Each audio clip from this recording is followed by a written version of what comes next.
Hello everyone, Ismail is here. Today we're going to start 7.3 applying the zero product property to solve the equations. So we are going to apply what? Zero product property. Okay, so keep this one in your mind.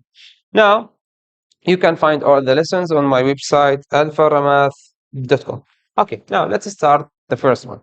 So what's the zero product property? The zero product property states if the product of two or more things equal zero, then either one or both must equal zero.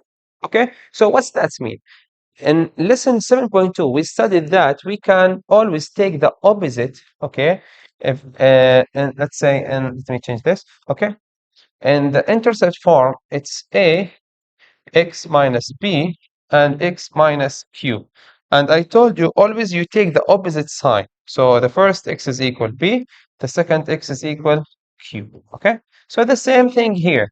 But here in this lesson, explaining where did we get this positive? Why we don't take it as the same thing? Why? Because we will apply the zero product property. So what's the meaning of zero product property? Look to this example. So find the zero, okay, of each function. So let's say f of x equal x minus 15, x plus 57.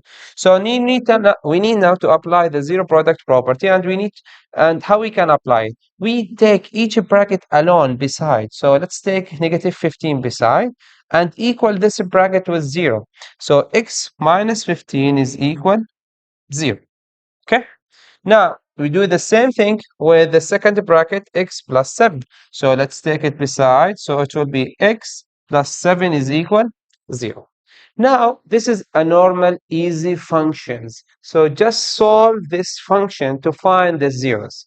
So x minus 15 is equal 0. So what we need to do, because it's negative 15, so I have to plus 15 for both sides. So plus 15, then I cancel this negative with positive. So the first x or the first 0, okay, so let's call now these x's are zeros, okay, because zero product property. So the zeros, the first 0 is x equal 15, and the second x, if we use the same way, so negative 7, okay, negative 7, so we cancel this out, so the second x is equal negative 7. So this one also is the zeros. So what are the zeros? Okay, now if you ask me, teacher, why we call them zeros? Okay, I will tell you why we call them zero.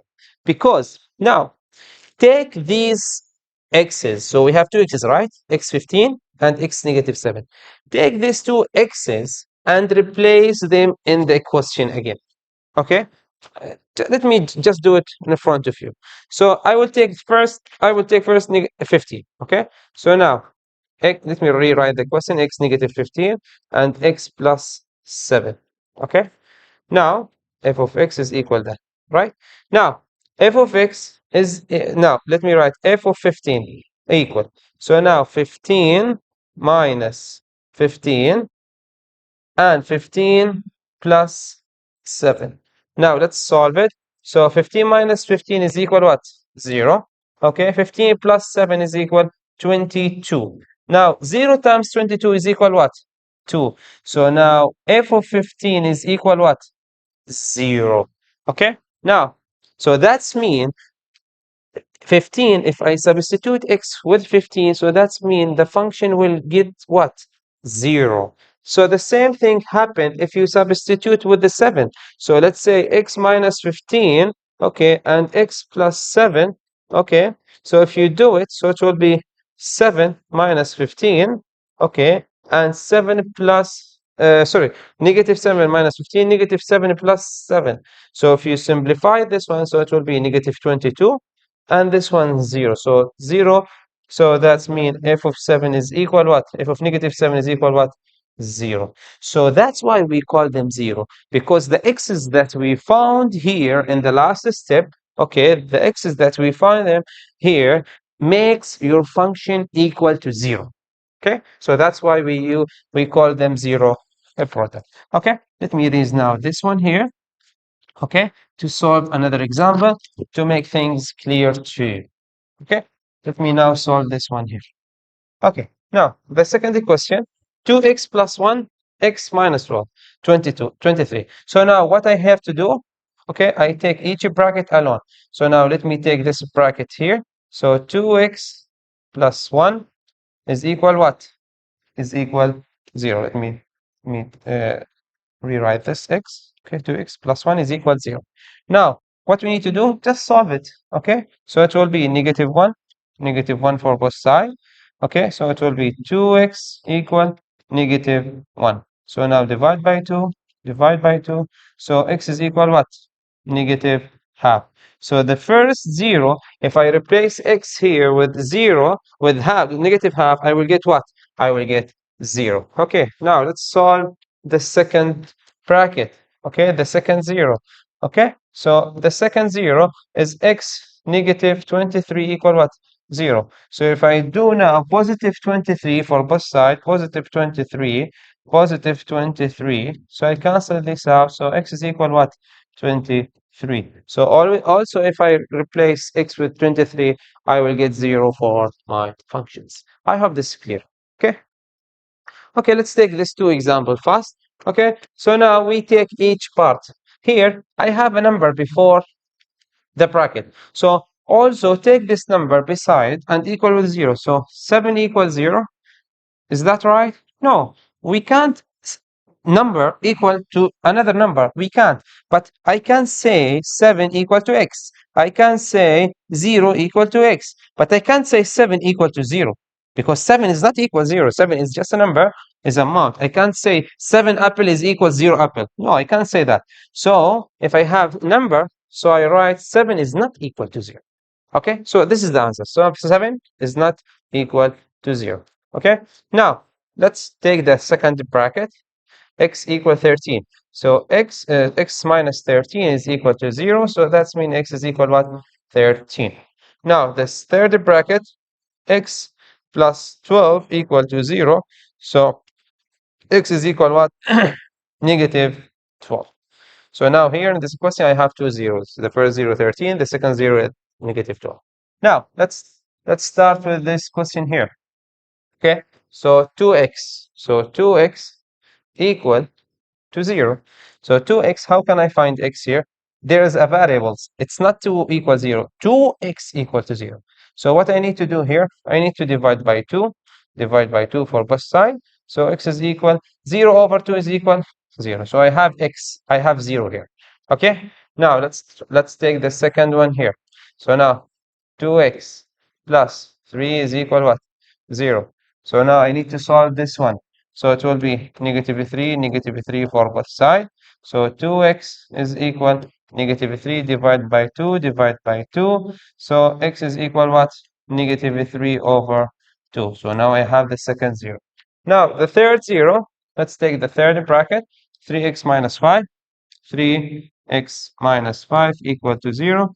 So positive 5, positive 5. So I cancel this to 3x equal 5. Now I need to divide by 3. Divide by 3. So x is equal what? 5 over 3. So now I have how many zeros here? I have 3 zeros. Okay. So if I substitute x with 0, I get 0. If I substitute x equal negative 3 over 2, I get 0. If I substitute 5 over 3, I will get 0. Okay, here are some questions. Try to solve them by yourself and let me know if you have any questions about them. Okay, now let's go to the last part here, which is we call this one solve using distributive property with ZPP. Okay, ZPP. Okay, here just to make it, what's the meaning of 0 pp? Which means zero product property. Okay, zero product property. We write it here, zero product property. So keep it in your mind. Okay, so now here, if you look to the question here, we do a grouping. Okay, now look to the question, 3x x times x minus 4 plus 5 x minus 4. So now if you have a repeated bracket, what you need to do, you take the repeated bracket once. So I have repeated the bracket x minus 4, x minus 4. So as you can see, x minus 4, x minus 4 is repeated. You take it one times. Okay, so I write it one times here, x minus 4. Then you take the remaining part that I did not take them, which is 3x and positive 5, and I wrote them in different bracket alone. Now, your function, it's look like intercept form, right? So I have 3x plus 5 equal to 0, and I have x minus 4 equal to 0. So that's what I do. So I get the first x is equal negative 5 over 3, the second x is equal 4. Okay, to make it more clear, look to this question here. Okay, so now what's the repeated bracket? The repeated bracket is x plus 2. So take x plus 2 beside x plus 2. Now, what's the part that I did not include there? It's negative 9 and 3x. So now open a new bracket, negative 9 plus 3x. Okay, now solve this one. So the first one, x plus 2, okay, x plus 2 equal to 0. So x is equal what? Negative 2. So that's the first 0. Now the second 0, okay, so you equal this one with 0. Negative 9 plus 3x is equal what? Is equal to 0. Now how can I solve this one? Positive 9, positive 9 for both sides. So you cancel this. So now 3x equal 9. So you divide by 3, you divide by 3. So x is equal what? 3. 9 over 3 is equal to 3. So now I have these two x's. Okay. Also here I have more examples. You can go through on them. Okay, and the same thing. Let me give you one more examples. Okay. So now x minus 11, x minus 11. Okay. X minus 11 are the repeated bracket. Now take the other part, which is 7x, negative 2 alone, 7x, negative 2. Now you can, so the first x is equal positive 11. Always take the opposite sign. And here in this one, make it equal to 0. 7x minus 2 equals 0. So plus 2 plus 2. So cancel this. So 7x equal 2 divided by 7 divided by 7. So now the second x is equal to over 7. Okay, I hope this one easy to understand. If you have any question, also come ask me. So that's it for the lessons. Okay, see you inshallah in modular 8. Thank you. Bye bye.